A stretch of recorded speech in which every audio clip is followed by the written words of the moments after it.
Picture of her. Picture and award. Over here. Oh, okay.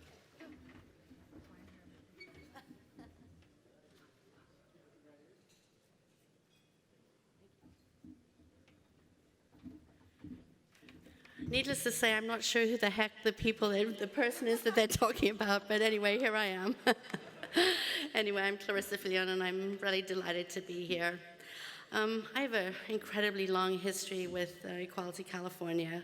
I joined the Equality California board in the wake, literally, of the passage of Prop 8 in November 2008. At my first board meeting, just a month later, the sense of disappointment and yes, sadness in the room was palpable.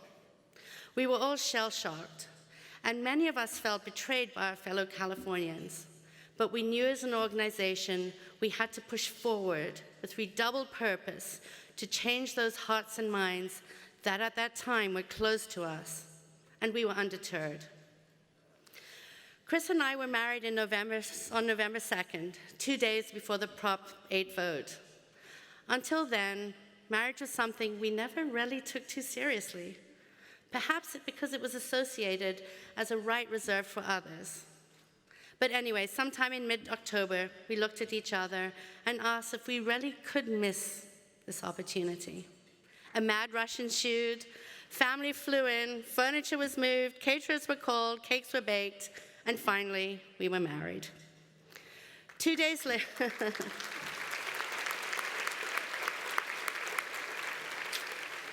2 days later, we and 30,000 odd Californians were still married. But it took another 5 long and nervous years for the right of marriage to be restored to us all. Yet Equality California was never just about marriage. We were historically about achieving equality in all aspects of our lives. During those 5 years, 2 of which I served as co-chair of the organization, Equality California continued to press hard for full and lasting equality, acceptance, and social justice for all members of our incredibly diverse LGBT community. We continue to build strongly on our legislative and advocacy agenda, which has now tallied what I heard now. I said 100 in my speech, but I heard tonight 110 pieces of civil rights legislation, encompassing, amongst others, non-discrimination protections and immigration, transgender, youth, and senior rights. The Equality California PAC continued to support members and friends of the LGBT community to be there for Equality California to sponsor and carry this legislation that's so critical for us. The work of Equality California must continue today and into the future.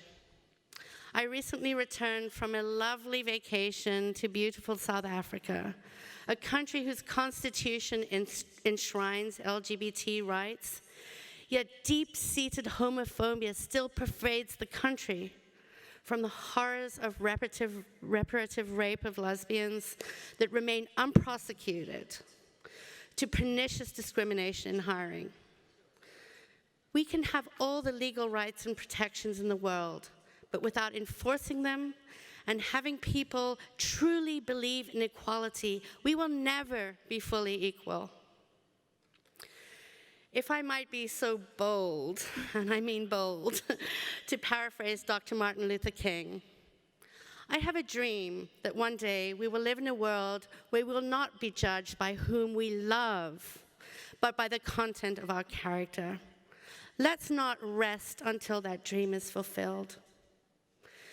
Thank you, Equality California, for this honor. And I have some other people to thank that honor my remarks here. But most importantly, I want to thank the entire board of Equality California and the Equality California Institute for joining us all on this amazing journey for the organizations. I'd like to thank my precursors and successors at the organization, Carrie Davidson, Joyce Rowland, Andreas Meyer. I'd love to thank Lori Hazenkamp, who honestly was instrumental for us being here today. And Rick Zabur, who with his unbelievable leadership is moving us forward into the future. Thank you all. I'd also like to thank my parents who are not here tonight for their incredible support, my sister and her family. And lastly, and most importantly, to my wonderful wife, Chris Robert.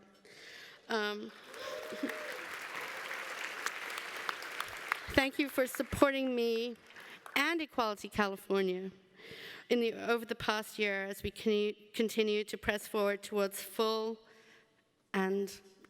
equality for us all. Thank you. And in the spirit of just returning from South Africa, Amandla!